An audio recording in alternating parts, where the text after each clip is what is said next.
flights, a new skyline. Lights different, Pacific lines.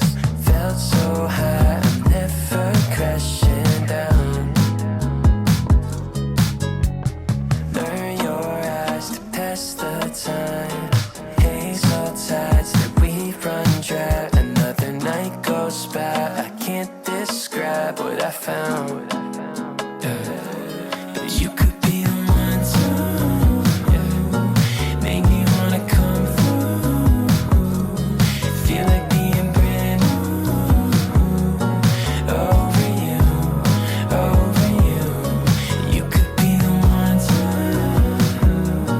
make me wanna come through.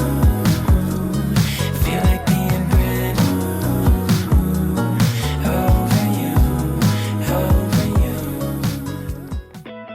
I wanted to share with you guys how to make this delicious breakfast skillet. I've been having it every single week, so you can really use any vegetables you want to use. I'm using 1 onion, green pepper, jalapeno. I'm using some multicolor baby potatoes, some spinach, and some tomatoes, but really you can use whatever you want.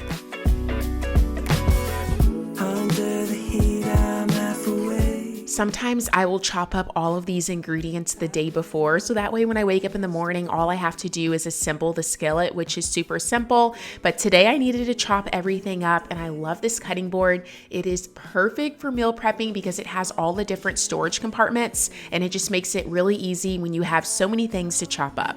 Where I'm going, 2 days, one big commotion. I'm being carried by the wake. So hold me like an ocean. I need your soothing motion. Please help me take the pain away. Yeah.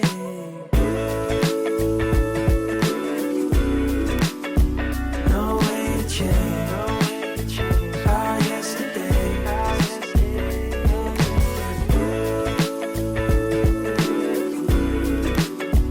No way to change our yesterday. Stayed in but felt so far away. Last night was one big holiday.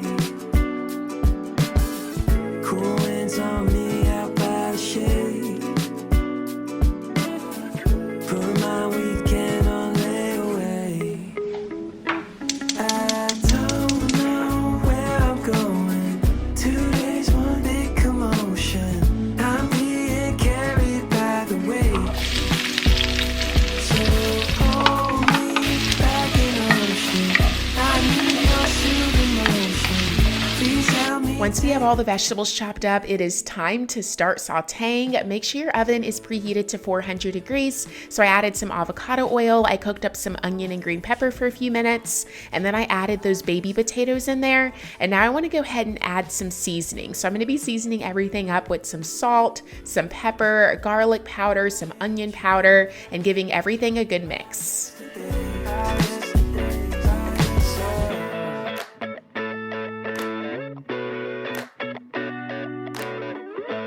While the vegetables and potatoes are sauteing a little bit more, I'm gonna go ahead and crack the eggs. So I did 4 eggs, but you can really use how much ever you want. Sometimes I'll use a little bit more if I want some more leftovers. At this point, I added those jalapenos and tomatoes, let that cook for a few minutes.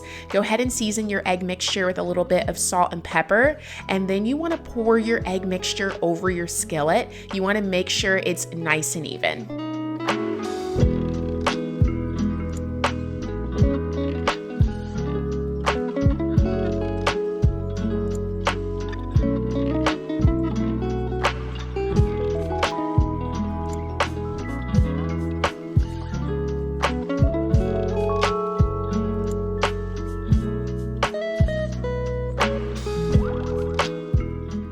Then we're just gonna add up that chopped spinach that we roughly chopped on top of the skillet before popping it in the oven to bake at 400 degrees. It took about 15 minutes. You really just want to bake it until the eggs no longer runny. Now, if you like cheese, I would definitely top it with some cheese before adding the spinach. I wanted to keep mine dairy free, so I didn't add any cheese to mine, and it was just as good without the cheese.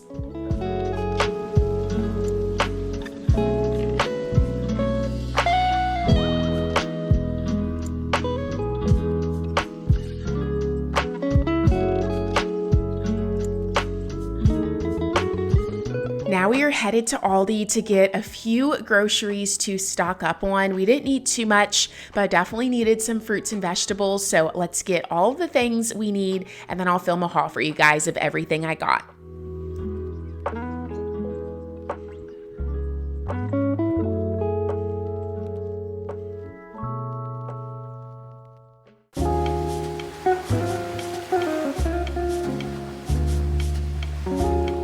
I usually go down the Aldi home aisle, but since it wasn't Wednesday, nothing was stocked. I only really liked these cutting boards. So we got all of our groceries. We're gonna check out and then head home.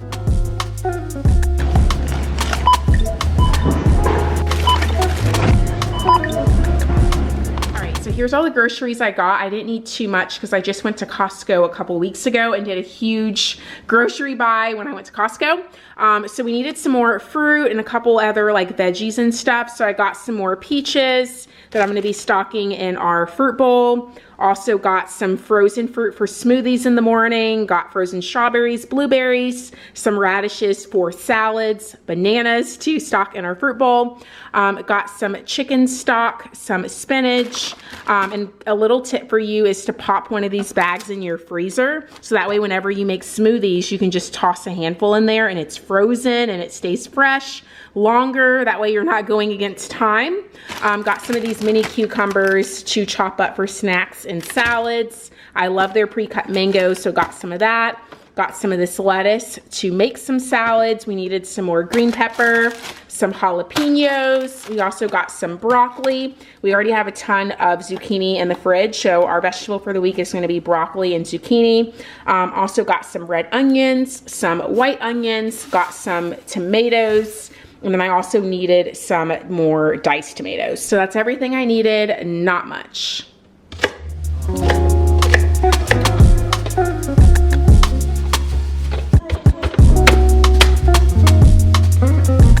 It's several hours later and I was ready for dinner and I wanted to share with you guys this recipe. So I have been loving to make salmon cakes. I like to make a lot so that way we can use them for meal prep. Salmon cakes are perfect on their own, like the way I serve them today, but also they taste so good like on a salad. So they're just great to be able to heat up and add to quick lunches.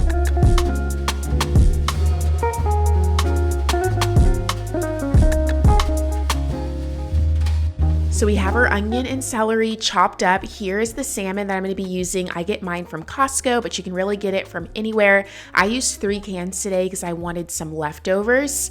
And now you just wanna add a little bit of some onion, some celery. I'm adding an egg so everything sticks together. And typically salmon cakes, you add some breadcrumbs as well, but I've been loving to sub out breadcrumbs for almond flour. Like it does the same exact thing and it's a lot healthier.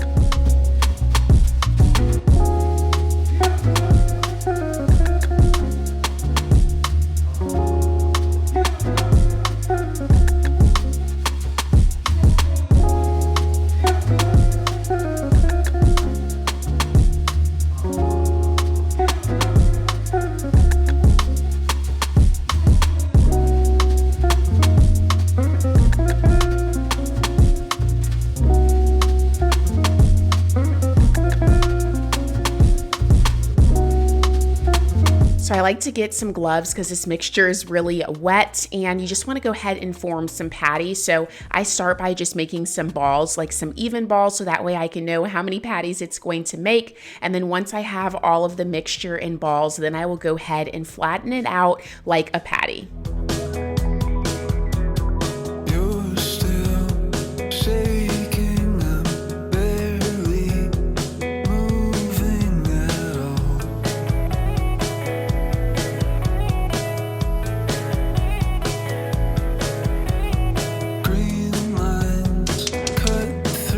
So now go ahead and pop your salmon patties in the fridge, and this allows them to be able to stick together when you fry them. I only had them in the fridge for about 10 minutes, so I had a couple of mine break apart a little bit, but if you have about an hour to store them in the fridge, that helps out a lot. And now I wanted to make some green beans, so I added a bag of frozen green beans in a pot with 1 carton of some chicken broth. I bring that to a boil, and then I'm adding all of my seasonings. I don't have any measurements, but I will make sure to have all of the ingredients that I add to the green beans in the description box. Staying at your parents' house. there's nothing wrong. Going back to Telluride, sleeping with the TV on. Darling, so solidified. Oh, I know it won't be long.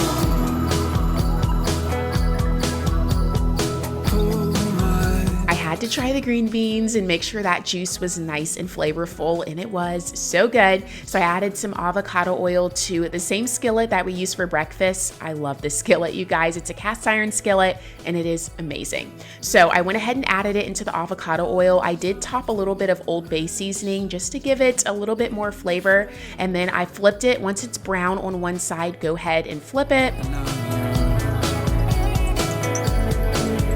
And that was a quick and simple, easy dinner. Green beans are done. I also made a little sauce to go on top of the salmon cakes, which I will have typed down below for you guys if you want to recreate it. But this is the meal. It was so good. I also heated up some Aldi clams, which were amazing. And I had it with some bubbly rose kombucha. It was a 10 out of 10. Give this video a thumbs up if you enjoyed it. I would love it if you hit the subscribe button and join the family here on my YouTube channel. All my recent videos will be linked down below, and I'll see you guys in my next one. Bye.